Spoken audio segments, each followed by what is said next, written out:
Meron akong goal na virtual gifts. Baka gusto mong... isa pala yun. Isa pala yun sa goal ko.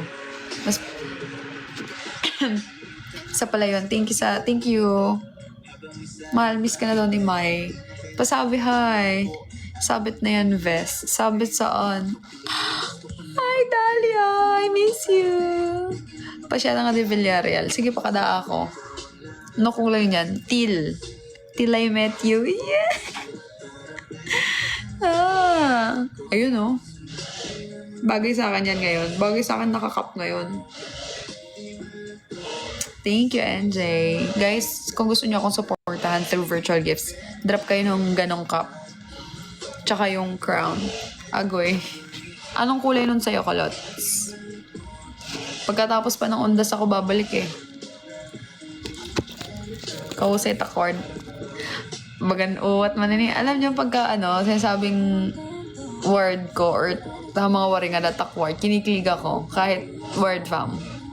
Ewan ko ba? Hoy, boss! Ano na, boss? Boss Levs. Hindi ka na nagpakita Hindi ka na nagpakita, Levs. Hi, boss word. Hi, abab. Damo nga di seafoods. Kaya ko kumaon seafoods, guys. Pwede pa magtanong. Ano yun? Din kasamar. Hi, Rika. Horay ng buhay ko.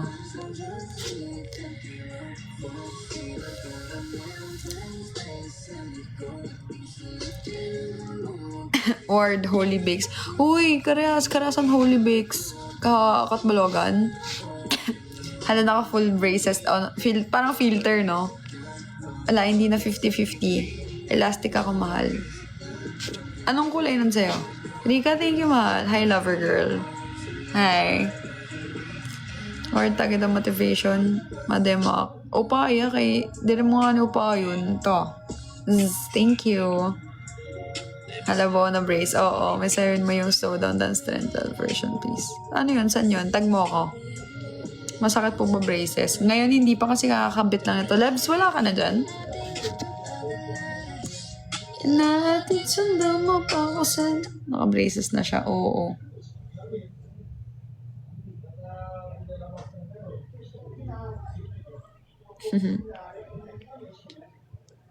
Excuse me. Thank you. Kalabyo mo. Uy, direct malabyo Lo, naglag yung cellphone ko. Yvette, thank you, Yvette. Lo, naglag yung phone ko.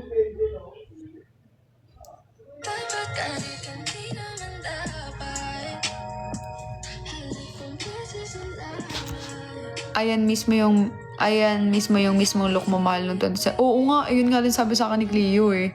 Yung mukha ko ngayon, yung mukha kong dati. Okay naman ngipin nyo, why nagpa-brace kayo? Ako, yung ipin ko, okay yung ipin ko. Pero nagpa-braces ako kasi may space. May sublingual retainer kasi ako last time, guys. Kakatanggal lang kanina. 3 years na yon na nakakabit sa ngipin ko. Nasa ilalim. Diba, pag nagpa-braces ka, may retainer. Yung sa akin, ayoko nung kinakabit. Ayoko nung nilalagay. All this time, guys, meron akong retainer nakadikit sa ngipin ko. Kasi kailangan na-retain talaga yung ipin ko dahil may space nga ako. Nabungian ako ng dalawa. Kaya kailangan sa akin, retained talaga yung ipin ko. Kasi pagka hindi siya retained, magkaka-space ako. So ngayon, nung dati kasi, before yung 3 years na retainer ko, natanggal kasi yun one time. Natanggal yun one time, tas 1 week ko siya bago napakabit. So, bago ko siya napakabit, nagka-space na yung ipin ko ng konti.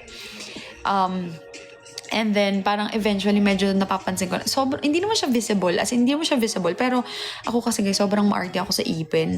Like, okay na sa akin na, basta marami na sa akin okay na, paggawa. Wag lang yung, for example, pagka nasira yung ilong ko, for example, okay lang sa akin na ipagawa yung ilong ko, ganun. Pero guys, hindi gawa yung ilong ko, totoo yung ilong ko, kahit magsuntukan tayo. Charing.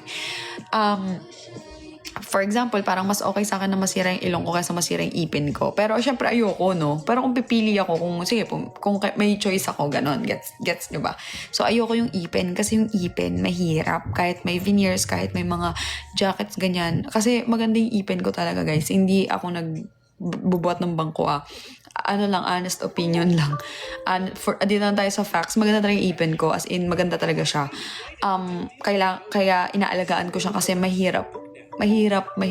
Maganda din naman yung ilong ko. Pero, kumbaga, di ba ngayon, madaming magaling gumawa ng ilong, madaming, alam mo yun, di ba? Wala naman akong problema sa bridge eh. So, pagka nasira yan, ibabalik lang naman yan. For example, pero yung ipin, pag nasira yung ipin, mayroon na mabalik yun. Hindi na yun totoong ipin. Gets nyo? Yun sa akin, pag nasira yung bone ko, babalik lang naman yung bone kasi mataas naman yung bridge ko eh. So, gets nyo? Pag nasira yung ipin, veneers na, madali na pag natanggal yun, pangit na, mga ganon. Yes, ano yun? So, kaya ako nagpa-braces dahil nga nagkaroon ako ng konting space. So, ipapa-space ko lang. Baka saglit ko lang to kasi kailangan ko lang mabuo yung spaces. Magpapa-retainer na ulit ako sa ilalim ng ipin ko. Ganon yung gusto kong retainer nakadikit. So, yun. Si Cleo naman, maganda din ipin ni Cleo. Ang kaso lang, yung ipin niya nakausli. Nakaganon. Tapos, may wisdom tooth siya. 4. Hindi nakalabas. So, kailangan niyang tanggalin. Mahal yung coconut oil na sinasabi mo, effective siya. I told you, oil pulling, di ba? Effective yun. Effective talaga yun. Si Cleo, yun naman yung kanya. Mayroon siyang 4 na wisdom tooth na kailangan tanggalin. And then, kailangan niya mag-braces kasi nakausli yung ipin niya.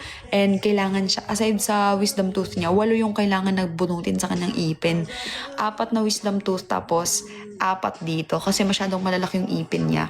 So, kailangan niya magbawas ng ipin. Kaya, kailangan gumana ng ipin niya. Gets nyo? Pero maganda yung ipin namin parehas, as in yung kanya lang, may kailangan lang din talagang ayusin. Guys, tandaan nyo ang braces, hindi yan estetika. Pag may braces kayo, ibig sabihin may inaayos ang ngipin mo. Soft diet ka niyan bukas. Oo nga, soft diet na nga ako bukas. Mag-grocery nga kami.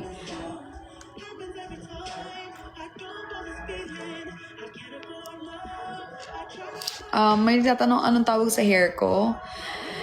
Ward Ducat. Joke lang. Ano to, layered lang to guys. Alam niyo kung gusto niyo ng ganitong klaseng gupit, punta kayo dun sa sa salon na pinapagawan ko sa Chroma. Makakagamit pa kayo ng discount ko. Pag dun kayo sa Chroma pumunta, hanapin niyo si Boss Dante. Tapos sabihin niyo yung ginupit niyo kay Ward. Tapos pagka magbabayad na kayo, sabihin nyo Chroma Ward para may discount kayo. Guys, hindi yun sa akin natatawa ako kasi yung mga pinopromote ko, syempre partnership kami, pero hindi yun sa akin. I mean, hindi ako, ambassadress ako doon, pero hindi yun sa akin. Kasi yung ibang mga nami-meet ko, nagtatanong sila kung kumusta na daw yung business ko. Hindi po yun sa akin. So, ganun ako ka-effective.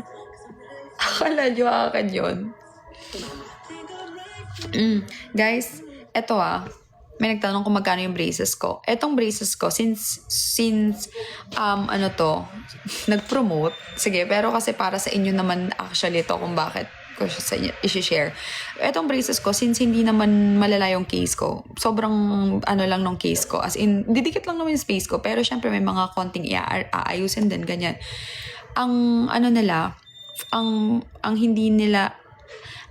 Ang case ng ngipin na hindi masyadong matrabaho, 45K. Tapos, yung 45K na yon may libre pang 5K na gawa. Like, for example, pasta, x-ray, and everything. So, bale, dapat 50K yung babayaran nyo, pero 45K na lang. Tapos, may libre pang 5K na consumable siya for pasta, for x-ray, mga ganyan. Tapos, ang ginagawan ko ngayon ng paraan, guys, is magkaroon ng discount para sa mga supporters ko. So, for example, sobrang mura na nun, guys. Kasi alam nyo, 2015, 16, 17, 18, 19, 20, 10 years ago, 9 years or 10 years ago, guys, nagpa-braces ako. Sa summer yun Imagine niyo 9 years ago na yun, pero 40K yung bayad ko sa braces ko. Dati pa yun. Tapos dito sa dentist ko,